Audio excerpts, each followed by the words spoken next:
Each year, Microsoft Research hosts hundreds of influential speakers from around the world, including leading scientists, renowned experts in technology, book authors, and leading academics, and makes videos of these lectures freely available.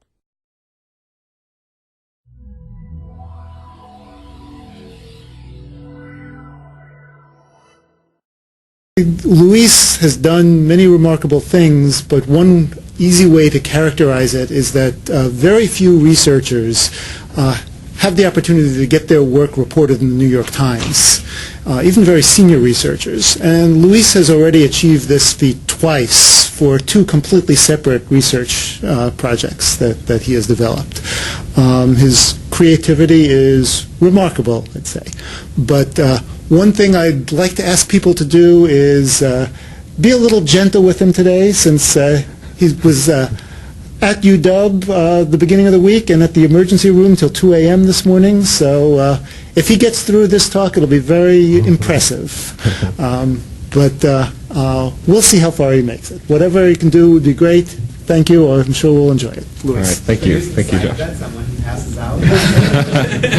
Oh, come on.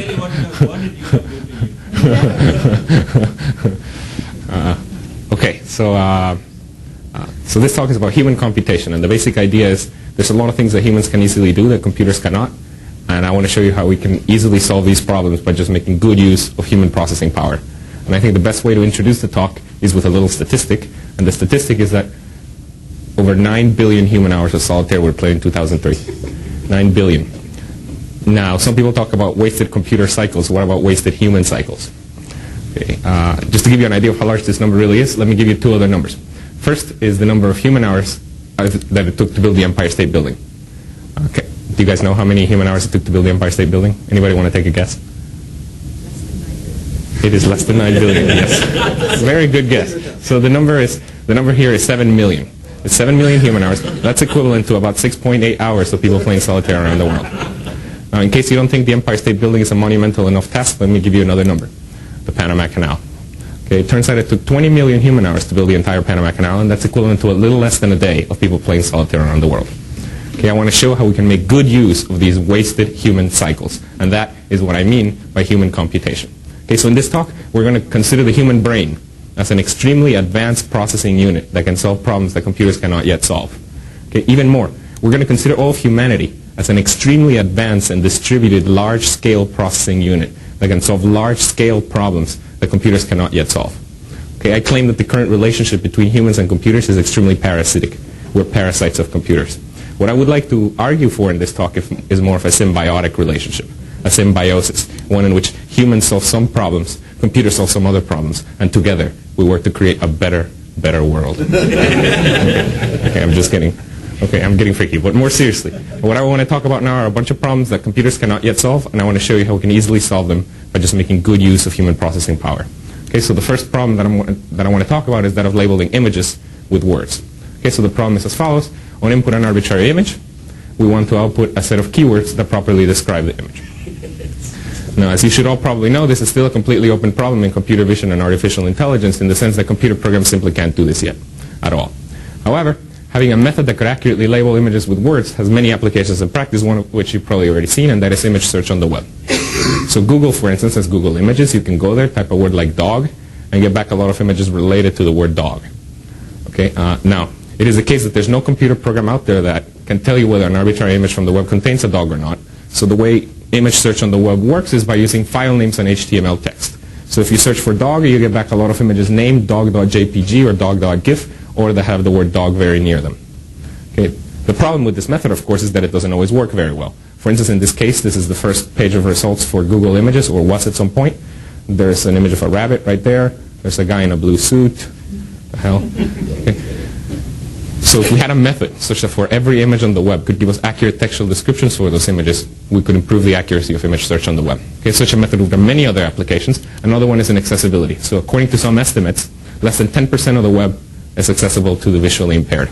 Okay, and the reason is because of the images. So blind people actually surf the web. The way they do it is they use screen readers, programs that read the entire screen to them out loud. But whenever a screen reader reaches an image, it can't do anything other than read the caption of that image. And of course, the vast majority of images on the web don't have proper captions associated to them. Okay? So again, if we had a method such that for every image on the web could give us accurate textual descriptions of those images, we could improve the accessibility of the web. Okay, so what we want, and what I'm going to tell you right now, is a method that can label all images on the web. And not only that, it's a method that can label all images on the web in a way that's fast and cheap. Okay? How are we going to do it? Well, we're going to use humans. But we're going to use them cleverly.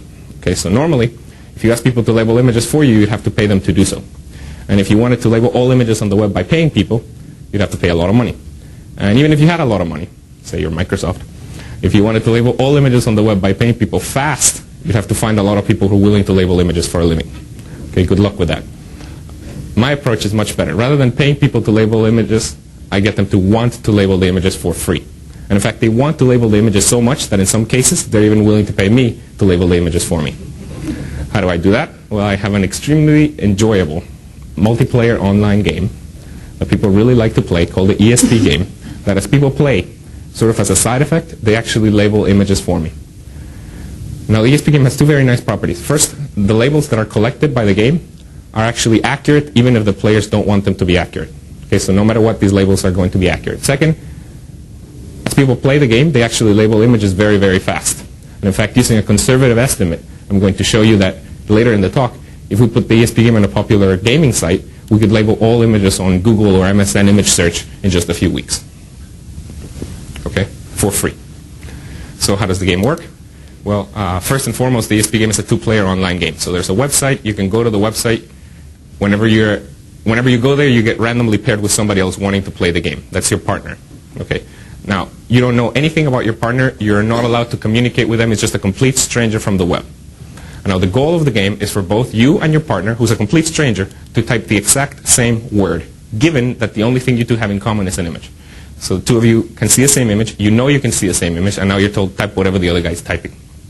Turns out that what people do, the best strategy, is just to type a lot of words related to the only thing they have in common with the other guy, which is the image. So both players are going to be typing a lot of words related to the common image until one of player 1's words is equal to one of player 2's words. They agree, and then they get points, and then they get happy. Okay, so that's the basic move of the game. This word that the two players agree on is usually a very good label for the image because it comes from two independent sources. Okay, now let me show you the basic move of the game. Imagine you have two players, player 1 and player 2, that are both partnered with each other, so they can both see the same image, and now they're told type whatever the other guy's typing. Notice the players are not told label the image or even what label an image might mean. They're just told type whatever the other guy's typing.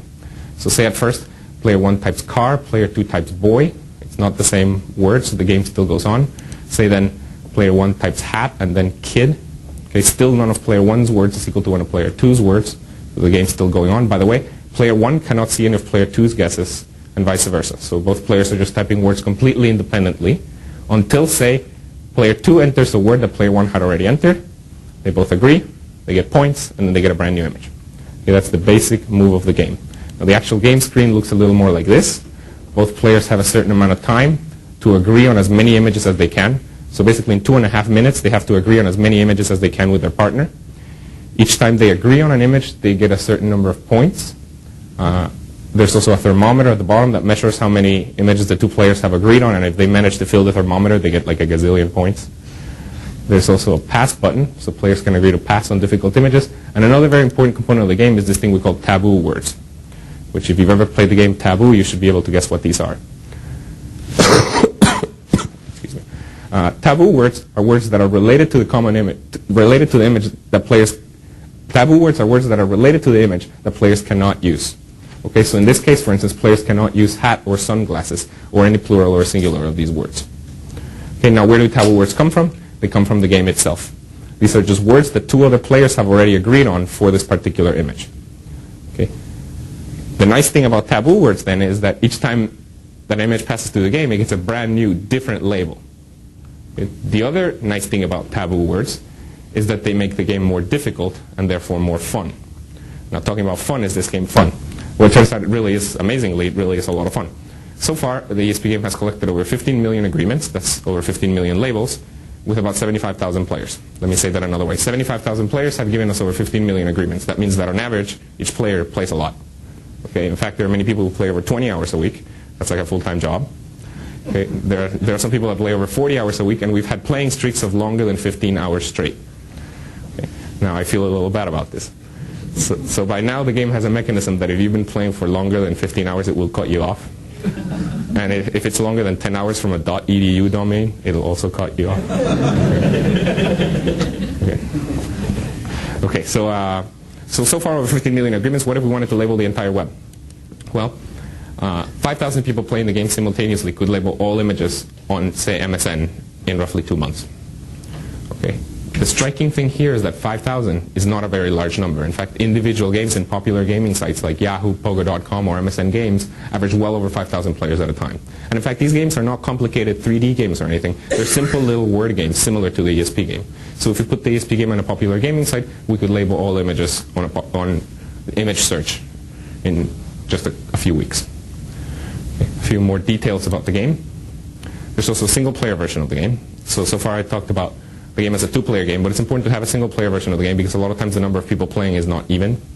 Okay, so the way it works is a single person can play with a pre-recorded set of actions. So let me explain how that works. Whenever two people are playing, we simply record. When two people are playing, we simply record everything that they do and when they do it. Okay, we record all words that they enter along with timing information, and whenever we want to have a single-player play, we simply pair them up with a pre-recorded set of moves. Okay, so that single player is playing with somebody else, just not at the same time. Okay, and now notice this actually doesn't stop the labeling process. Okay, so the single player is playing with somebody else, just not at the same time. So everything that I've said about labeling still remains true.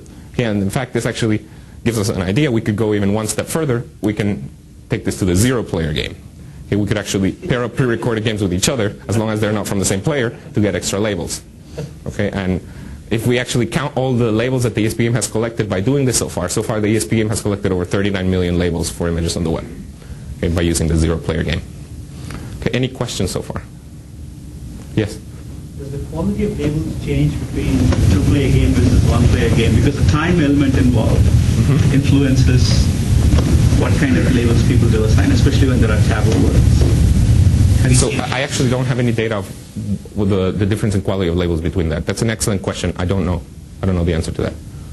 Yeah. So you said there's no communication here, but there is, because you tell me when I get success or when I get points, right? Sure. And so if I wanted to build a bunch of bots and I wanted to do those in order to destroy your labeling, say spam my favorite sites, then I would know when I just generate a whole bunch of bots and they play somehow, I don't know exactly, but let's say that they send across a message, which is they come up with a label that's a secret keyword that only they know. Sure. And if they find out that that there's two of these bots playing against each other, then they can start labeling. Screwing up the labels. Yes. Okay. So your question is basically, what about cheating? Yeah. Can you cheat? Yeah, that's really an excellent question. So what about cheating? Okay. So Can I ask a question actually about so it seems like from what you're saying, you're basically the zero-player game, so you keep the labels that end up in agreement in a game, but you also are keeping around the labels that are not. yeah, I keep everything, and really the only thing, when you think about it closely, the only thing that matters is not agreement doesn't even matter at all. Yeah. The only thing that matters is how many times something has been entered. Yeah. So what about cheating? That's an excellent question. There's multiple ways in which you could imagine cheating. For instance, the really simple way is my office mate and I could try to log into the game at exactly the same time, and maybe we'll get paired with each other. And if we get paired with each other, we can just agree on any word we want because we're in the same place. Or even worse, somebody could go to like /dot and type, hey everybody, let's all play the game, and let's all agree on the word A for every image. Okay? Something like that. Well, fortunately, I've thought about this quite a bit, and the game has multiple mechanisms that fully prevent cheating from being able to screw up the labels. Okay, so let me tell you a few of the things that we do. First thing is, at random, we actually give players test images. These are just images that are just there to test whether the players are playing honestly or not. And what they are is they are images for which we know all the correct things that people enter. Okay, and we do the following: we only store a player's guesses and the words they agree on if they successfully label the test images. Okay, and if you think about it, this actually can give you a sort of a probabilistic guarantee that a given label is not corrupt. Okay, what is the probability that a pair of players correctly labeled all of their test images? What is the probability that on this other one they give us a corrupt label? Okay, and this probabilistic guarantee that a label is not corrupt can be pushed arbitrarily close to zero by just giving more and more test images. And actually using this in conjunction with the next strategy, we can even put the probability of a label being corrupt even closer to zero, which here's another strategy. we also use repetition. Okay, we only store a label after n pairs of players have agreed on it, where n is a number that can be tweaked. Okay, so every now and then we completely delete the taboo lists from each image, and we put the image back afresh into the game, and we only store a label after n pairs of players have agreed on it. Okay, and so if we let x be the probability of a label being corrupt, given that the pair of players successfully labeled all of their test images, then after n repetitions, the final probability of corruption of the label is x to the n. This is assuming that the n pairs of players are independent from each other. Okay, but if x is really small, x to the n is really, really small. Okay, let me now show you. I will say so far the ESP game has collected millions and millions of labels, and the quality of the labels that it has collected is very high. So let me now show you some examples. So what I'm going to show you right now is what happens when we search for a few words, and I'm going to show you just what are the results. So here's search for the word dog. Okay, so this is the first page. More dogs. More dogs. More dogs. And I could go on forever. Here's another search result. That's one of the favorite things to search for, Britney Spears. Okay, let me now show you some sample labels. So what I'm going to show you right now are some images along with the labels that the ESP game has collected for them so far. So here's an image, and here are the labels that the ESP game has collected for this image so far. By the way, these are in no particular order. I could order them by frequency, but I didn't. Okay, so you should notice two things about this list. First of all, it's quite accurate, meaning all of these words actually make sense with respect to the image. Second, it's quite complete, meaning almost anything that you can imagine to describe something in this image is in this list. Not everything, but a lot of the things. And this is actually true in general of word lists generated by the ESP game. If we compare the word lists generated by the ESP game to word lists that are generated by paid participants, that were just told, please generate a list of words for this image, the word lists generated by the ESP game are as accurate and as complete as those generated by paid participants. Yes? I'm sorry, this question goes back a few slides. Do you really keep the same pair of players through this section? Because it seems to me that, all right, the robots have agreed or whatever, but then you could just switch the opponent and would be none the wiser. Well, they're switched. The players are switched every 2.5 minutes. Right. Yeah, so that's what happens. So Yeah. the follow-up to that question is, why not make 90% of the games all single-player games so people can never game it? You could.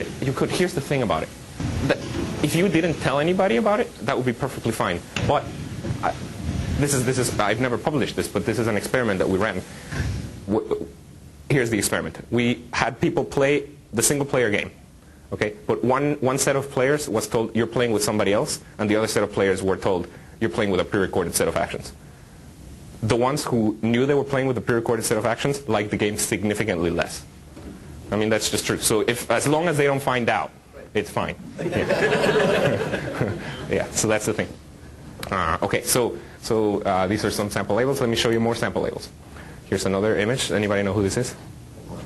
Walter Matthau. Okay, so just to prep you up for one of the labels, Walter Matthau was in the movie Dennis the Menace, and he played the character of Mr. Wilson.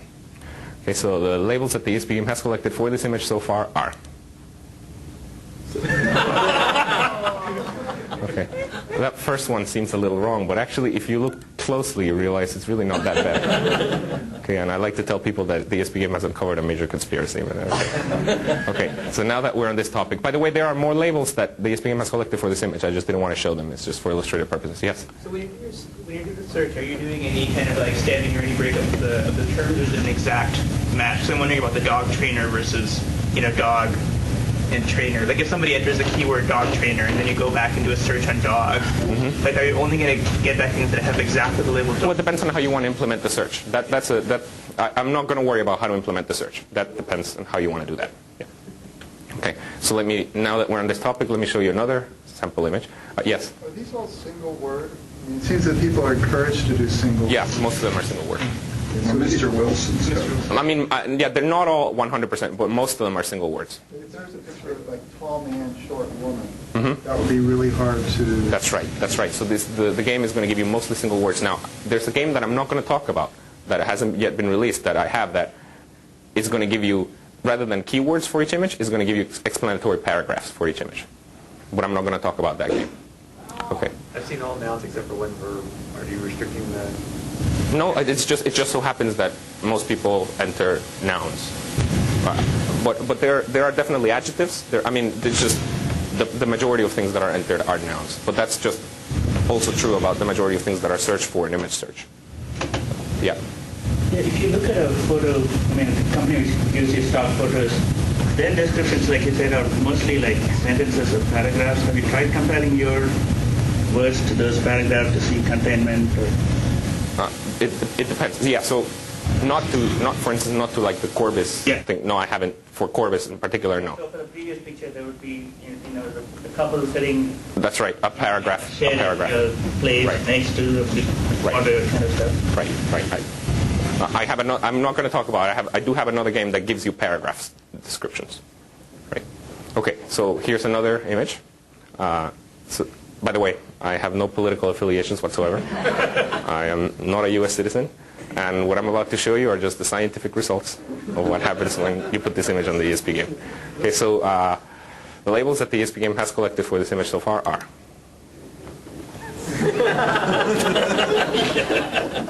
Okay. So that last one. Can you imagine how awesome the two players must have felt when they agreed on that last word? Okay. They must have felt great. And this actually brings us to one of the reasons why people like the ESP game, and it's because they can feel a special connection with their partner, especially when they agree on an off-the-wall word like yuck for an image of President Bush. Okay. Then this actually gets even better. A lot of the emails we get suggest that players feel a very, very, very special connection with their partner. Okay. People want to know whether their partner is of the opposite sex. People like playing with partners of the opposite sex better. And a lot of the emails say things like, my partner and I, we look at the world in exactly the same way. Can you tell me their email address because I think we need to start dating? This is great because I'm going to be rich soon. Okay. So now here's the question. So now this brings us to the question, why do people like the ESP game? I mean, it's true that the game was designed to be enjoyable, but what are some of the things that people like about the game? Okay, so to address that question, let me show you some of the most common things that people have told us of why they like the game. Okay, so here's what one person said. I'm just going to let you read.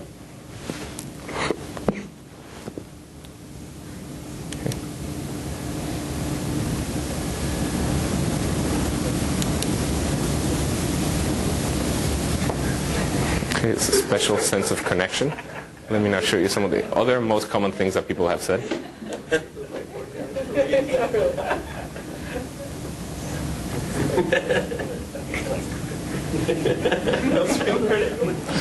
So that last one is completely unexpected, but if you think about it, it makes a lot of sense. The ESP game can help you learn English. You get an image, you got to say what it is in English. Okay. And this actually brings up the question, can we have the ESP game in multiple languages? The answer is yes, but I don't want to talk about it. Okay. So these are some of the most common things that people have told us of why they like the game. Let me now show you some of the things that people have said about the game in blogs. So at some point, the ESP game was in literally thousands of blogs. So let me show you a couple of the things that people have said. Here's what one guy said.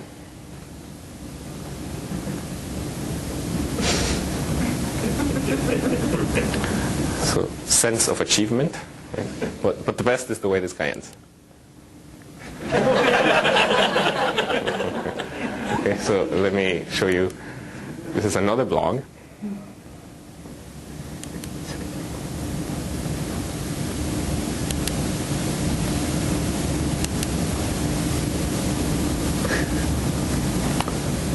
So this person actually likes the concept of the game, what it does. But again, the best is the way this guy ends.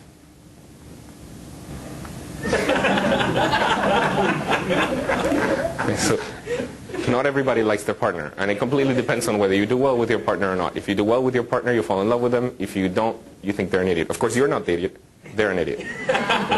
Yes? How are you controlling the images that you pull randomly from the web? I mean, certainly you have a filter on these. So you're worried about stuff like pornography. Yeah, so there's a filter, but it's not perfect. So but the filter works by using the game itself. So if an image ever gets the label nude, naked, or porn or something like that, it gets kicked out of the game. It doesn't have to be, but that's what I have just because the university lawyers don't let me show. So that's an agreement between two people on that. Yeah, that's an agreement. So what happens is any pornographic thing gets shown in the game once and gets up, whereas all the other things get shown in the game multiple times. So the chances of actually seeing porn in the game right now are roughly 1 in 60,000. So, yeah. So how do you the same image twice in a session with different tables? I've seen the same image in a session twice, but with different labels. Sure. It might be. What happens is Your session must have been 15 minutes. what happens. No. What happens. Here's what happens. A lot of times. It's like 15 minutes. A lot of times. I don't have patience with these games. I don't play games. So what happens a lot of times is that there are repeat images that look exactly the same, but they're not the same file. That's what I thought. So that's problem. I mean, I wondered whether you were actually testing for consistency here. I do, but it's very difficult. This is in fact, it's not. Nobody knows how to solve this problem perfectly, even image search engines. A lot of times it's just the files are different compression methods or something, and it's very difficult to test whether they are the same image or not. Right. So does it make sense to do personalization on the game so that the images that players see are more likable, so they get more and more addictive? Exactly. It makes a lot of sense. The current version of the game does not have that, but it makes a lot of sense to be able to do that. Okay, so these are some of the things that people have said of why they like the game. But in addition to this, we continually do measurements to try to figure out what are the things that make people play longer. Okay, let me give you an example of one of the things that we've measured. At some point during the game, during the history of the game, a small message in the corner of the screen was added to tell you whether your partner has entered a guess or not. Okay, it's very small. This is a magnification of it. And when this was added to the game, it wasn't given to all the players at the same time. It was just given to a random subset of the players, including a random subset of the new players. Okay, and then I measured whether the people who have this feature play longer than the ones who don't. And it turns out that those who have this feature play a whopping 4% longer than those who don't.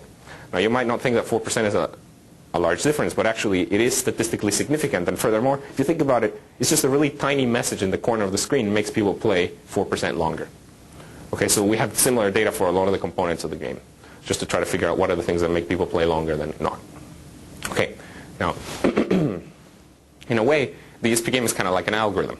Okay, much like an algorithm, it has an input-output behavior. Its input is an image. Its output is a set of keywords that properly describe the image. Much like an algorithm, we could start analyzing its efficiency, so how fast images are labeled by the people. Or much like an algorithm, we could give probabilistic guarantees that its output is not corrupt, etc. So what I want to do now is I want to call all games like the ESP game that have an input-output behavior, I want to call them games with a purpose. Okay? And so what I want to do now is I want to talk about other examples of games with purpose. So I'm going to talk about other problems that computers cannot yet solve, and I want to show you how we can easily solve them by just having people play games online. Okay, so the next problem that I want to talk about is that of locating objects in images. Yeah? Can I ask a quick question? Really question. Can you just really briefly tell us, how did you come up with this idea? Of what idea? The ESP game. And were there sort of like crappy versions that evolved into this, or was it just an aha? It was mostly an aha for the ESP game. The other games all started as crappy versions that evolved into better things. So this next one that I'm going to talk about actually started as a really crappy thing that ended up much better. Okay, so this next one is going to be locating objects in images. So on input an image, the ESP game tells us what objects are in the image. But it does not tell us where in the image each object is located. Okay, so what we would like to know is we would like to have some information of, yes, there's a man in the image, but the man is right there. And not only that, we would like to know the precise pixels of where the man is. Okay, and we would like to have that information for a lot of the objects in every image. And if we had this information for all images on the web, we could do a lot of really cool things. For instance, we could have an image search engine in which the results are highlighted. That would be pretty cool, but much better, if we had this information for all the images on the web, for instance, we could potentially use this to do better computer vision research. Okay, because we could use this as a huge training data set for computer vision if we had this sort of information for all the images on the web. Okay, so this is what the next game is going to do, and the next game is called Peekaboom. Okay, so here's how Peekaboom works. It's a two-player game. The player on the left is called Peek. The player on the right is called Boom. Okay, at the beginning of every round, Boom, the player on the right, gets an image along with a word. So in this case, the image is a butterfly, and the word is butterfly. This image word comes directly from the ESP game.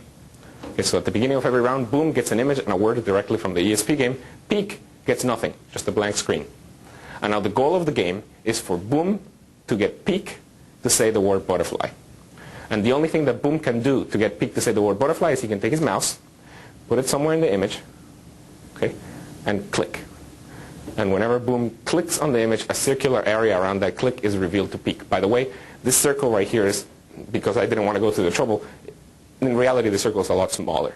Okay, I just did it a lot bigger. But whenever Boom clicks on the image, a circular area around that click is revealed to Peek. And Peek, given only the revealed parts, has to guess what word Boom is trying to make them guess. Okay, whenever Peak guesses the correct word, both players get points, and then they switch roles. Peak becomes Boom, and Boom becomes Peak. Okay, now, notice, in this case, the word was butterfly, so Boom clicked on the butterfly. But had the word been flower, for instance, Boom would have clicked on the flower. So by just watching where Boom clicks, we get information about, intuitively, we get information about where each object is located in the image. Okay? By the way, I'm brushing over a lot of details. For instance, there's also hints that Boom can give to Peak, so Boom can tell Peak that the word is a noun, or it's a verb, or text in the image, or whatever. Okay? Yeah? It seems that the size of the circle really matters. It does. It does. Yeah, this close-up of the butterfly is going to be... Yeah, so we currently have a fixed size, but it's a very small fixed size. So what happens is they have to click a lot. So that's basically, they have to click a lot so as they reveal. So we're going to... Write with the clicks? They could write with the clicks, but it's not small enough that they could write basically two words, two letters, I mean. So it's very slow, and so for any word that's longer than 2 letters, that doesn't work. Right? Yeah. Does each click reveal only a small snapshot? As is it very small circle, yeah. I mean, if you click more, does it make the image bigger? No, that's what I'm trying to... Well, you have to click in different places. So let's play one round, and you get to see sort of how it works. Okay, so here you have to guess what I'm trying to get you to guess. Okay, so here goes. Wait, it's a noun. Okay, excellent. You guys got it right. Do you have any restrictions on contiguous areas? On what?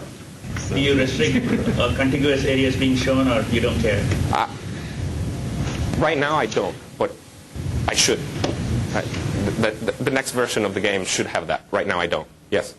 Did you set up the hints to also give you useful information? That's right. The hints are there to give me useful information. For instance, yeah, because I would like to know that for instance, one of the biggest useful information is a lot of the images, the word refers to either an object there or to a word that's text in the image. I would like to know which one it is. So that's what the hints allow me to do. So that you get extra points for using hints because they give me useful information. That's exactly right. Okay, so let's play another round.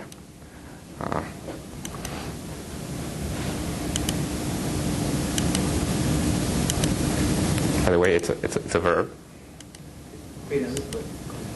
That's a verb. Pick. Yeah, exactly. Okay, pick is the verb. Excellent. Okay, I like this image too. Okay, now imagine we were back here and I gave you a different hint. I told you it's a noun, and not only that, I started pointing right there. What would you say it is? Hair. Okay, exactly. So this is another mechanism of Peekaboo, and it's what's called pings. Okay, so not only can Boom reveal a certain part of the image, once something has been revealed, Boom can point to something, saying it's right here, it's right here. Okay, revealing is done by clicking, pointing is done by right-clicking. Okay, so that's the basic idea. This is what one of the screens look like. This is what the Boom, from the Boom side, this is what it looks like. Yeah? So a lot of these images have to be like man and woman for George Bush, right? Mm-hmm. And now, this is relevant for Peekaboo too. People need to understand that if it's a male, they should try man. Is that correct, or do you try to filter those out? No, say that again. Okay, so you're gonna give a picture with labels from ESP, and when there's people there, the vast majority, I mean, you'll have man and woman, almost always there. Sure. Right? Do you put man and woman as a Peekaboo answer? It's a possibility, right? But they have to get. I mean, yeah, that's one. So the people doing this, when they see George Bush, they should be biased towards putting man because of the nature of the ESP game. Sure, they might be, but that's okay, right? I don't care about what you in Peekaboo. I don't care about what words you guess. All I really care about is what points are being clicked on. I don't really care what words you guess. The data that we're getting out of Peekaboo is from the Boom side. Only the clicks. Isn't the data be more reliable? Isn't the data be more reliable if the other person actually gets it right? Yeah. Oh no, that's the only time when it's reliable. I mean, I don't even consider it when the other person doesn't get it right. But I mean, then Max's comment is still relevant, right? Because like if you get into a situation where it's like you want to get the label man, you're clicking around Bush's face, and you're like man. The other person's like George. Like it might be hard to get them to know that they should generalize or do something different, or maybe they just do that by default. So I'm not saying parsing. specifics, and how do you get them to kind of back up and say? Yeah, how do you get them to generalize? Because they're like George Bush, but really they should be generalizing out to a concept like man or human. Or So they do that. I mean, this happens. They just do. Right. They just score points that way. Oh. It's probably the same population that played the ESP game. Yeah, it's very similar. Yeah, exactly. Yeah. You're encouraging people to identify the smallest possible region of the image that implies the word. That's exactly rather right. than the complete region. That's exactly right. That's exactly right. And that's a limitation of Peekaboom. So in reality, a better way would be to use something like taboo regions. So once we know a certain region is associated to that word, we should not allow it anymore. But that's not a current mechanism of Peekaboom. Yeah. What feedback does Boom get about what he's clicked on? Does he get any feedback? So for instance... Oh yeah, whenever he clicks, he gets to sort of see... And it maintains sort of a little highlighting kind of... Exactly. Does he get any feedback about wrong words that Yeah, he gets to see all the guesses. And he can see, he gets to see, so this is the Boom screen. He gets to see all the guesses, and whenever, he can tell Peek whether the guesses are hot or cold as well. So that can happen. Okay, so this is what the screen looks like. Now the first question is this game fun? Well, it turns out it really is a lot of fun. Peekaboom was released to a general audience something like 5 months ago or something like that. And in that time, 27,000 players have given us over 2.1 million pieces of data. By a piece of data, I mean an image and a word correctly labeled by a pair of players. Okay, so people really like this game. In the first 10 days of release, many people play over 120 hours. That's an average of over 12 hours a day. Okay, so people really love this game. Let me show you the cumulative top scores. So these are the people who accumulated the most points in the first 4 months after release. Just to put things into perspective, every time you play Peekaboom, you get on average 800 points. Okay, this top person has 3.3 million points, and even the bottom person in this list, without counting waiting times, loading times, or anything, has played at the very least, an effective 270 hours of gameplay. Okay, so people really love this game. Okay, now, how about the data that it gives? Is it any good? So let me now show you what we do to get good data out of Peekaboom. Okay, so imagine this is an image along with a word. I love this image too. By the way, the last few images that I've been showing, they were all found by just searching for the word funny using the ESP game. Okay, so here's an image along with a word. And here's what we do to get good data out of Peekaboom. We get the same image word to a bunch of pairs of players. And from each one of them, we get a region of the image that is associated to the word. And then we combine all of these regions intelligently. And for the majority of the objects, we actually get a very good idea of where the object is in the image. And on top of that, we can put the ping data to know more about it. And we can even go one step further. We can take this representation and combine it with image segmentation algorithms to get pretty much the precise outline of the object in the image. Now, by the way, I should say, this does not work for all objects in the image. This works for roughly 50% of the objects that we have data for.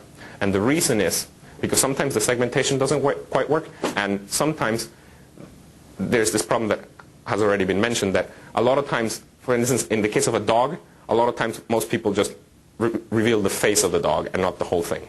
So to get around this problem, the next version of Peekaboom is going to have sort of taboo regions so that we get the entire thing. But it works really well for about 50% of the objects that we have data for, okay, which is pretty good. You get more points for shading a larger region.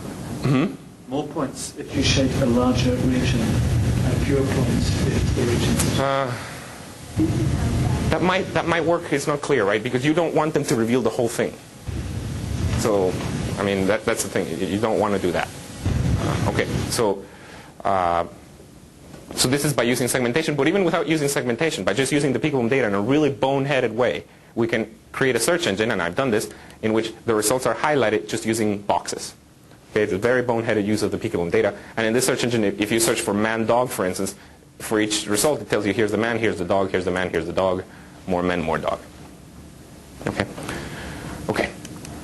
So there's an interesting aspect about the fact that you made it into a game means that, and this could be good or bad, depending on how you look at it, is that like people would kind of go for the most distinguishing features that would kind of identify this thing as a thing. So I was looking at the Ronald McDonald, and so the majority of clicks are around his face because people are like, we'll see that and think Ronald. And so like it seems like that could be very useful for like identifying features. And that's exactly right. That data in itself is useful for computer vision research because in terms of finding the overall segmentation, it could also work against you. That's right. So that data is also useful. Okay. So completely forget about Peekaboo. Brand new game. Verbosity. Yes. I just have a quick question about sort of the deployment of these games. I mean, I played an early version of Peekaboo, which I think is what you were talking about when it wasn't very much fun. And I've never gone back and played again because I didn't, as a user, I didn't know that you had improved it so much. And I was wondering, do you worry about that? Do you worry about deploying a bad version? Oh yeah, I worry about that a lot. Have you found that that's a problem, or do you find that there's enough people on the web who care? No, I mean, yes and no, right? There's enough people that it's okay, but it'd be better if you never deploy crappy things. Right? Sure. Yeah, but okay. I mean, I guess there's no way really to quantify it, but you found what you can experiment a few times before you release the final version. Definitely everything that I release, I am pretty certain that it will be fun. Not 100%, but I don't. There's a lot of stuff that completely flops before being released. Right. Because we try it out on high school students and stuff like that. Right. Before release. Yeah. Okay. So the next game that I'm going to be talking about. By the way, this next game that I'm going to talk about has not yet been released to a general audience, so there's no statistics. But okay, so it's called Verbosity, and here's the problem that it's going to address is the problem of collecting common sense facts. Okay. So what's a common sense fact? Well, here's an example of a common sense fact: water quenches thirst. Okay. It's just a fact that everybody knows that is true. Here's another example of a common sense fact: cars usually have 4 wheels. Okay. Now the thing about common sense facts is that it's estimated that each one of us has literally hundreds of millions of them in our head, and they are what allow us to navigate our world successfully and to act normally, etc.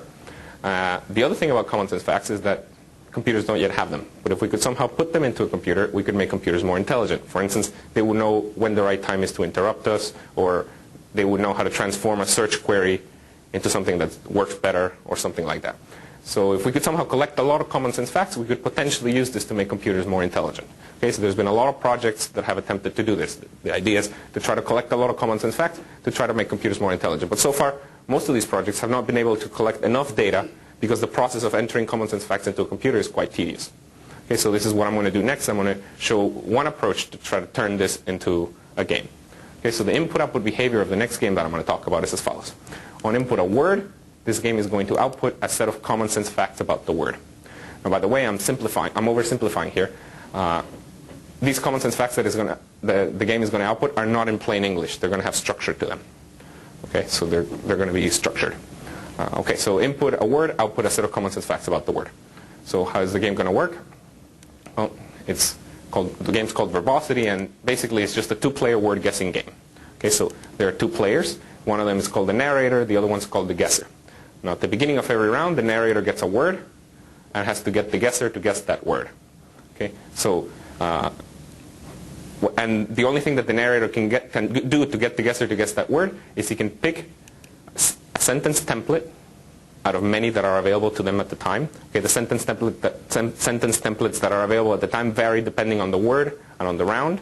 Okay, so he picks a sentence template, then he fills it with an appropriate keyword. Okay, and the appropriate words, what's an appropriate word for a sentence template is one that's not milk and also one that fits in grammatically with this template. Okay, then that filled-in template is sent to the guesser. Then the narrator picks another template, fills it with another appropriate word, okay, and sends it to the guesser. And the guesser, whenever they have enough hints about the word, has to guess what word it was. Okay, now, by just watching what the narrators, whenever the guesser guesses the correct word, both players get points. Okay, by just watching what the narrator says intuitively, we get common sense facts about the word in question. Okay, by the way, I'm brushing over a lot of details, but this is just the basic idea of the game. Okay, now, just looking at it from afar, okay, the basic high-level idea of the game is as follows. Okay, it's a 2-player game. At the beginning of every round, player 1 gets a word, and because of the rules of the game, has to give a set of common sense facts about the word. Then those common sense facts are sent to player 2, and player 2, given only the common sense facts, has to guess what word player 1 got as input. If player 2 can guess the correct word, both players get points. Now I want you to, this is the core mechanism of verbosity. I want you to notice two things about this core mechanism. First of all, it's fun. Okay, this is the same core mechanism that is used in a lot of popular party games. Second, this core mechanism gives output that is already in a way somewhat verified. Because look, the output is being given by player 1. Player 1 is the one giving us the output. But what is player 2 doing? Player 2 in a way is verifying that the output is correct. Because if player 2 can guess the word, given only the common sense facts, then those facts must have something to do with the word. Okay? Now, in order to truly make this core mechanism into a fun game, you have to add all kinds of extra mechanisms similar to the ones that were added in the ESP game. And in order to make it so that the facts that are given are not corrupt, you have to add all kinds of anti-cheating mechanisms. But I just wanted you to notice this about the core mechanism. And in fact, the same core mechanism was the one that was used in Peekaboo. Okay, in the case of Peekaboo, it's a two-player game. At the beginning of every round, player 1 gets an image along with a word. Okay, then given that, player 1 has to give a region of the image that is related to the word. Then that region is sent to player 2, and player 2, given only the region, has to guess what word player 1 got as input. Okay, if player 2 can guess the correct word, both players get points. Again, this core mechanism has the property that is fun and gives output that is already in a way verified. Okay, so, and in fact, we can completely generalize this for an arbitrary input-output behavior. Okay, so for an arbitrary input-output behavior, we can define a game. Okay, that's based on this. So if you just have an arbitrary input and output behavior, here's a definition of a game that will try to solve that input-output behavior. It works as follows. It's a two-player game, player 1 and player 2. At the beginning of every round, player 1 gets an input, okay, and has to give an output. And then that output is sent to player 2, and player 2, given only the output, has to guess what input player 1 got. Okay. If player 2 can guess the correct input, both players get points. Again, this core mechanism, of course, this doesn't work for all input-output behaviors, right? It's clear. But it works for a large class of them. And this core mechanism has the property that for a lot of input-output behaviors, this is fun. And furthermore, this gives output that is already in a way verified. Okay, so we're going to call all games that satisfy this mechanism, we're going to call them asymmetric verification games. Okay, asymmetric because both players are doing something slightly different. Okay, now, and also asymmetric as opposed to symmetric verification games, which is another general class of games with a purpose. So you've already seen an example of a symmetric verification game, and it's the ESP game. So for an arbitrary input-output behavior, you can define a symmetric verification game as follows. You give the same input to both players, and you tell them, guess what output the other guy is going to give. Okay, so both players give an output, and if it matches, both players get points. Okay, again, this mechanism has the property that it's fun at its core, and also it has the property that it gives output that is already, in a way, somewhat verified. Because if both players give the same output, it's somewhat good. Okay, of course, in order to make this truly fun and truly give output that is not corrupt, you have to add all kinds of extra mechanisms on top. Okay, but this is just a general mechanism for doing this. Okay? I have a question. Yeah. For that last one, for verbosity, is it the same way you protect against cheating? Because it seems like you have higher bandwidth to communicate, so you could do phonetic cheating, and for milk just spelled phonetically, and that would be a way to pass. No, because in the case of, you can only enter, see, when you pick a sentence template, you can only enter correct words into the sentence template. Oh, okay. So you can only enter English words, and second, they have to fit in grammatically with the template. So it's true, you might find something that rhymes with no. I don't know what rhymes with no. Oh, that makes it much harder. Silver. Yeah, it makes it much harder. But the way to protect against cheating, there's multiple ways. But one way to protect against cheating is basically use a single-player game. So once you've collected a fact that you think is correct, you sort of give it to somebody else in a single-player game. And if they also find it correct, so that, yeah. It's kind of interesting, the asymmetric game, because if the second player is able to guess multiple things for the output, then you actually get multiple inputs that could give the same output, which could have a lot of information. So like as he's guessing, instead of guessing milk, he guessed spoon or something. Now you know that spoon is also something. That's right. You might be able to get that. That's correct. That's right. You might be. There's a lot of useful data. I'm not making use of it right now. But you could. Yeah. You could. Are you storing all this? Yeah. Yeah. Actually, with verbosity, since it hasn't been released, I'm not storing anything. How much data do you have right now? For verbosity? No, for everything. Well, for the ESP game, 39 million labels. For Peekaboo, 2.1 million. No, you log everything? Oh, yeah, I log everything. And in terms of megabytes or something? Yeah. I don't know. A few gigabytes of data. It fits in. I have a hard drive that's 240 gigabytes. It fits in. So it's less than 240 gigabytes. That's all I know. Okay. So hopefully I've been able to convince you that there's a lot of power into looking for clever ways of utilizing human cycles.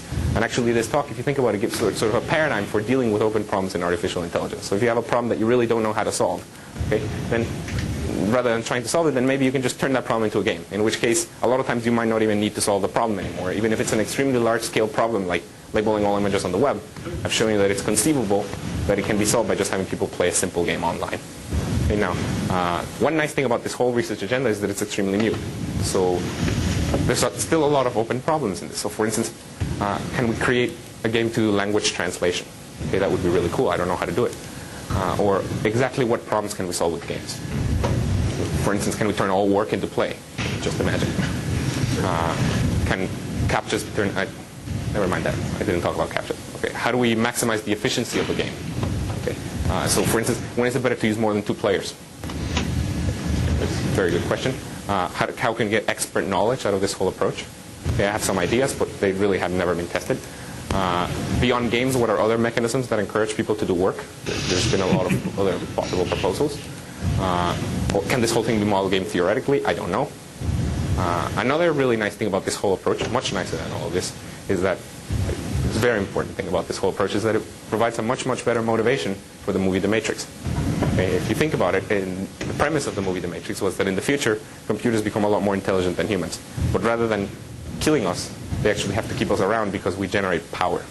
Okay, that makes no sense. A much better motivation would be, in the future, computers become a lot more intelligent than humans, but rather than killing us, they actually have to keep us around because there's a couple of problems that we can solve that computers cannot yet solve.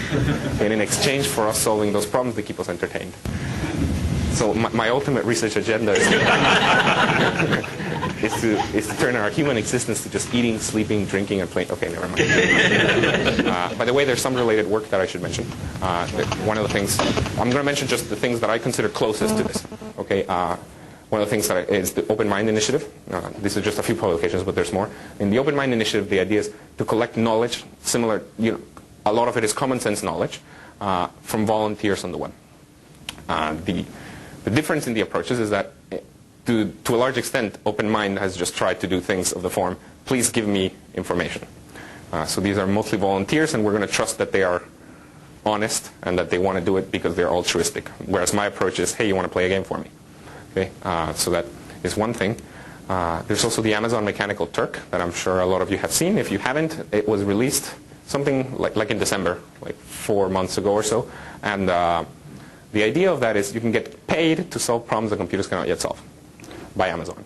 But of course, since it's Amazon and since it's a company, most of these problems that computers cannot yet solve are of the form, what's your favorite pizza? Or stuff like that. So they're very, very commercial. But yeah, you can get paid to solve problems that computers cannot yet solve. Again, the difference is, since I'm poor, I don't have money to pay anybody. I got to get them to do the work other ways. Another thing that I want to mention is a tool called LabelMe. This is related work to Peekaboom.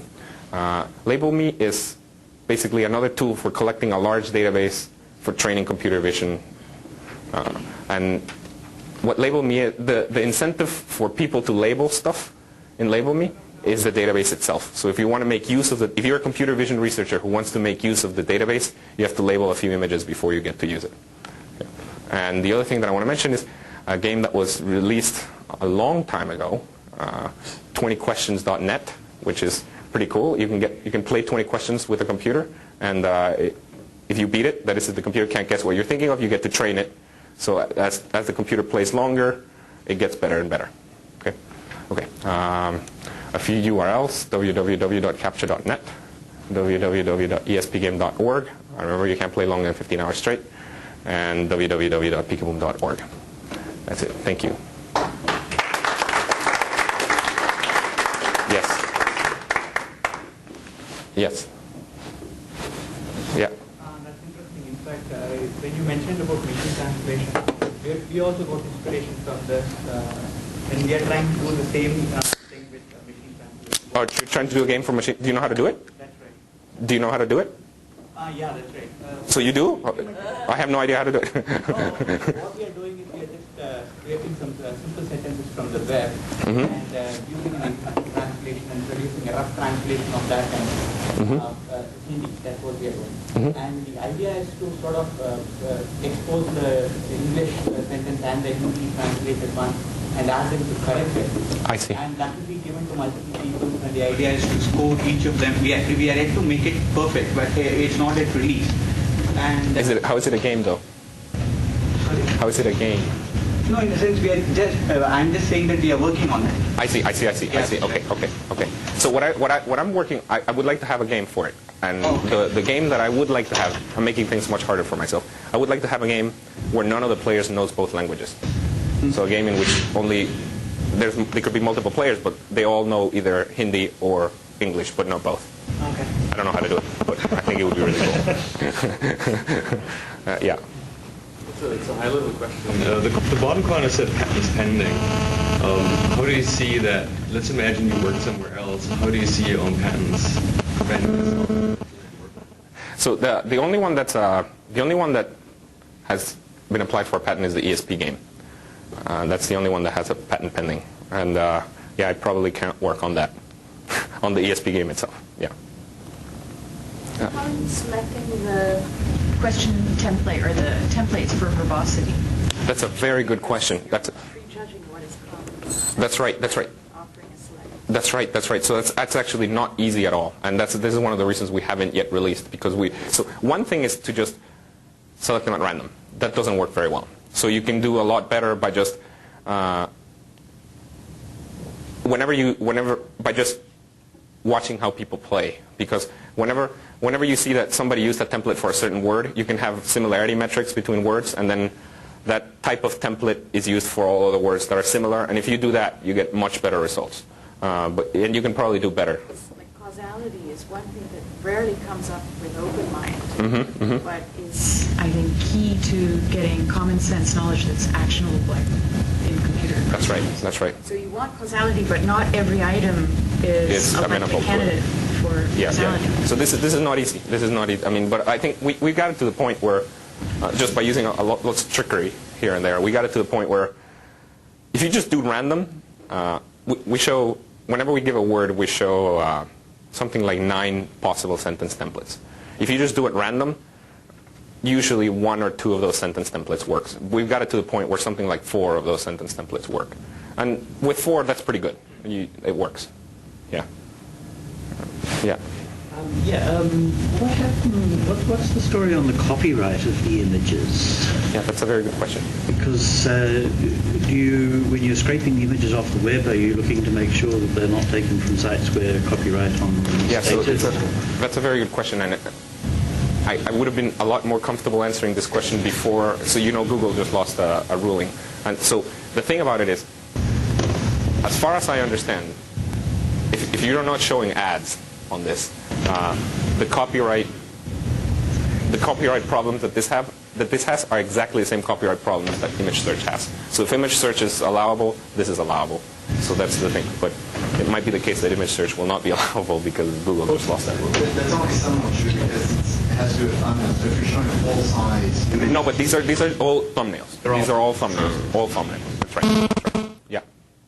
So 2 changes of mechanical Turk. One is that, well, one nice thing about mechanical Turk is lets us get away from minimum wage, right? You don't pay minimum wage. And also, you have to do the trade-off of paying more. You can control throughput, right? You can pay more, get higher. Sure. Do you have a sense for how much per action it would cost if you do the mechanical Turk? Like for people to label the pictures, I mean, how much would that cost in the free market to get somebody to label a picture? I have no idea.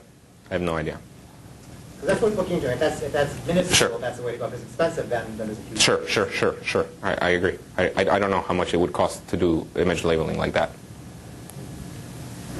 Yeah.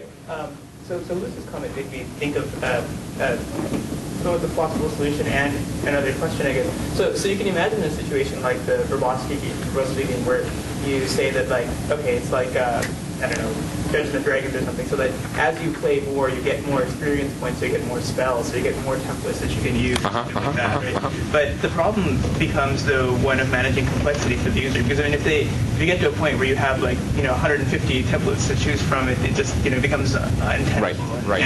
It seems like that could happen in some of the other game paradigms too, and I'm wondering if you have any thoughts on how you might try to manage or control that. So far, out of the games that I have, that since you're proposing a mechanism, I don't use that mechanism, so that hasn't happened. Fair enough. Yeah. Yeah. What about looking at the some relatively objective measure of quality of labeling, especially if you're modifying strategies? How do you compare, how well quality? I mean, we talked about using Mechanical Turk. Would that give you different kinds of quality? Yeah. So I've definitely compared with paid people who are paid to do the right thing, and yeah, at least in the ESP game. The other ones we haven't compared that extensively. And in the ESP game, the quality of the labels are as good as those that are of people who are being paid for doing it. Yeah. So do you have a sense as to what kind of the players, demographic nature of the player, like teenagers? Or I do. The only ones I know off the top of my head are for the ESP game. The average, the mean age is 29 years old, but the mode is 18. The median is something like 24, and the range is from 7 years old to 78 years old. And between male and female, it's very balanced. It's 47% female, 53% male. And this is in general true of games similar to the ESP game that are sort of casual games. And for those, gender is very balanced. This is not true of more shooting games or stuff like that. Yeah. That means it's not balanced at all, right? Given that what's the standard population of the web right now? Doesn't that mean that it's much more attractive to women? No. I don't think so. Is the internet user population balanced? I think it's pretty balanced. I think it's pretty balanced. Never mind. Yeah. Yeah. So, in ESP games, there's got to be, have you drilled down on the data at all, some images have to be very, very quick to reach consensus, and some images are just, it takes a long time to get consensus. That's right. Sort of, have you drilled down at all on the ones that are difficult? Is it just kind of a long tail of stuff that looks like garbage, or is there any pattern to them? And then the second thing that kind of follows on from that is the ones where it's very easy to use consensus. You were talking about using, trying to make captures into games, but if consensus is easy, can't you just use the game as a capture? That's exactly right. So for the images where it's really easy consensus, the ESP game gives you a good way to make it into a captcha, right? You can just take those images and ask what's in this image. So that's true. And for the ones that are, it takes a long time, I don't see any pattern. I mean, it's just a long tail of garbage. Yeah, just different stuff. Although, let me tell you, for the first few words, the first 2 or 3 words, there is no image for which it takes a long time. It's just after you get a lot of taboo words, because people will always agree on either a color or just the word line or something. But there must be some, JPEG, read errors, right? The image just doesn't open; it looks all black or something. Or I guess. Well, then the word is black or blank or something like that, or rectangle because it looks like a. One last thing, like you mentioned, one of the comments from one of the users got me was that said, "This is a great way to learn English." Are you worried at all about, if the half of the population that doesn't speak English, says, "Oh, this is a great way to get," you could really, this works because you're kind of getting an unbiased sample, other than people have nothing, better to do with their time. Yeah, so this is a funny thing. If you get people say, "Wow, this is a great way to learn," the basic English nouns, you could pollute the pool very quickly. Yeah. This is true. And in fact, if you play at night, there's some pretty bad players. And it's because they a lot of times don't speak very good English. Yeah. So something you said a second ago, something I'm kind of worried about, and I'm sure you've gotten this question before, which has to do with the fact that your labels wind up being all very sort of common generic kinds of nouns, etc. Sure. And so, for instance, a common query might be for an artist or something like that. If there's only a small fraction of the people on the web who actually know that this image is actually a Monet versus just a painter, but yet that's a really valuable label. Sure. And so how do you sort of get... So let me say 2 things about that. First of all, it's true that... So first of all, taboo words help with that, right? I mean, with taboo words, you get more and more specific things. That's one thing. But now, if you're worried more things about like Monet or something, the solution to this, and this is a very good solution, is to have sort of theme rooms. So we could have like the art theme room, where art enthusiasts play there, and basically the images that go there are those that get the label art from the general ESP game. And that's one possibility, to have theme rooms. Another possibility is to automatically try to figure out what you're good at. And this is one thing that I'm starting to try out how to do. So by just giving you a few images, I could sort of have a cluster of things that I know you're good at. This might not be a cluster that's well defined in English terms, but it's just, you're good at that sort of thing, I'll give you more of that. So those are 2 possibilities. Yeah. What are the limits of the ESP game? I mean, you say it should be quite easy to tag most of the images on the web, but I guess that's not that many images when you think about all the photographs we take and all the collections. So I'm just, okay, so you think you can label all the images on the web, and that's great, but you know, where does it stop, or what's the limit to this resource? I mean, certainly you can't do an infinite number of images, right? That's certainly true. I don't know what the limit is. It's high. It's billions of images, but yeah. Okay. Seems like that's a great opportunity to make money though, because like if you're like, I want to submit my Flickr set to your game, and I'll pay this amount to get all images labeled. I mean, that's great. But the labels Well, but how many people would know? They won't know the people. They won't be like Ansu. and they won't have anything but events. You know, but they know about stuff like mountains, like background shot. Like and first birthday of Ryan. Well, yeah. Yeah, they will not know about those. Right. Yeah. So this is the verbosity one. I think that this would be really compelling if you have a specific application in mind. Like you talked about query refinement, but collecting common knowledge is kind of squishy, and deciding what are the best templates to use is a really hard problem. But if for a specific application, some templates might pop out as, well, this is really useful for the particular task. That's exactly right. You're completely right about that. So this is very recent work. So yeah, with an application in mind, we can make it a lot more compelling. That's exactly right. So I just wanted to show that it's possible to collect common sense facts by just having people play a game. Yeah. Yeah. Well, I was going to say, we should probably wrap up because we'll still have bronchitis, so let's thank the speakers.